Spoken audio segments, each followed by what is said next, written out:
After my last video about AI music demonetization, I got flooded with comments and I sat there reading every single one. And I realized is most of you aren't actually confused about AI music. You're confused about a few specific things and nobody is separating them clearly enough. So today, that's exactly what we're doing. Let me start with the comment that honestly surprised me the most. This creator watched my last video and walked away thinking their monetization was guaranteed. And I have to stop right there because if that's what you took from my last video, I need to fix that right now. Nothing about AI music guarantees monetization, not the hours you put in, not the tools you use, not even the quality of your content. Monetization is a review, not a reward. And I think a lot of creators are building their whole strategy on a foundation that doesn't exist. So let's rebuild it properly. The first thing people get wrong, effort is not the same as contribution.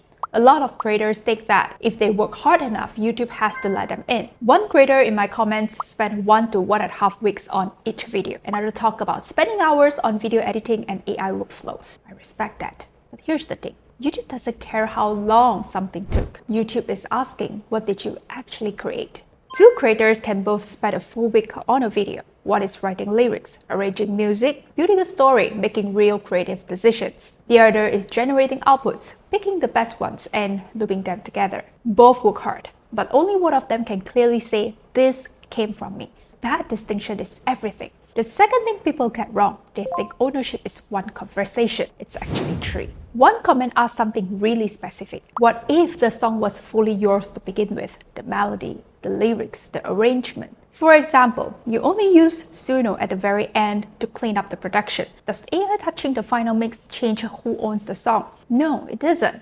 Think of it like hiring a sound engineer. They shape how your song sounds, but it's still your song. Using AI as a production tool at the end of the process is completely different from using AI to create the song in the very first place. But here's where creators get into trouble. They hear commercial use allowed from whatever AI platform they're on, and they immediately assume that means 3 things at once. That they own the copyright, that they can monetize on YouTube, that they are completely protected. Those are 3 separate questions with 3 potentially different answers. First, commercial rights. Many AI music platforms grant commercial usage rights under certain plans. In simple terms, they are saying, we allow you to commercially use content created through our platform according to our terms. That's it. That's between you and the AI platform. Next, YouTube monetization. YouTube isn't reviewing an AI platform's terms of service. YouTube is reviewing your content. This is why a creator can have permission to commercially use a track and still fail monetization review. Not because the music wasn't allowed, but because YouTube wasn't evaluating the platform's license. It was evaluating the content itself. And then we arrive at copyright. Copyright isn't determined by YouTube. It isn't determined by AI music platforms. Copyright is determined by the law in your country.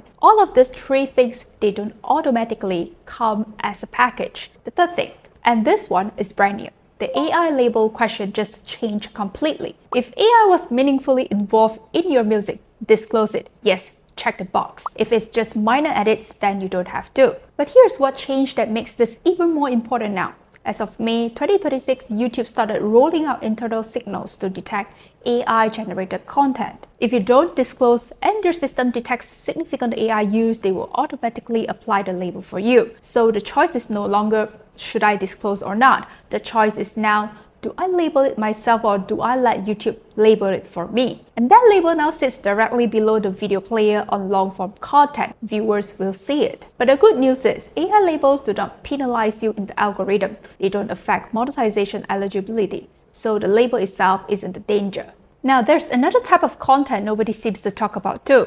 A 4-minute Suno instrumental. No vocals, no story, just music and a looping visuals. Can that be monetized? This is genuinely one of the harder cases. Because when YouTube asks, what did the creator contribute?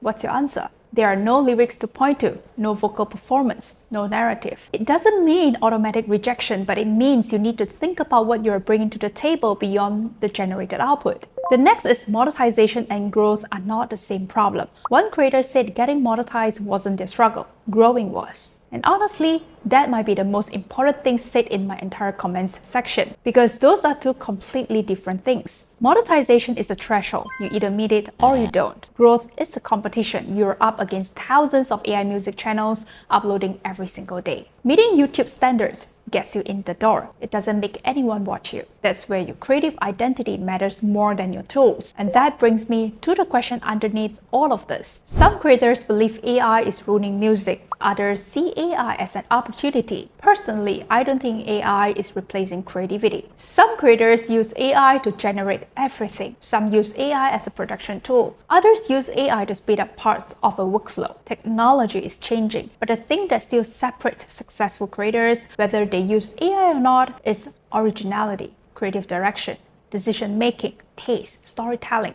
Those things still come from a creative mind. And when I look back at all the comments from the last video, I think that's the biggest takeaway. Most creators aren't struggling with AI. They are struggling to understand where AI fits into the creative process. Once you understand that, most of the confusion starts to disappear. And if there's one thing I hope you take away from this video is this. Don't assume commercial rights automatically means monetization. Don't assume monetization automatically means copyright ownership. And don't assume AI automatically prevents success. If this video helped clear things up for you, I'm genuinely glad. But if you're sitting there still wondering what all of this actually looks like in practice, what an AI music video that meets YouTube standards really sounds and looks like, I've been thinking about making one. An actual example, not just theory. But honestly, that takes real time to put together properly, and I'm only going to do it if enough people actually want to see it. So if that sounds useful to you, subscribe and drop a comment below. Tell me you want to see it, because if the interest is there, I'll make it happen. And if it's not, well, then we'll move on to something else.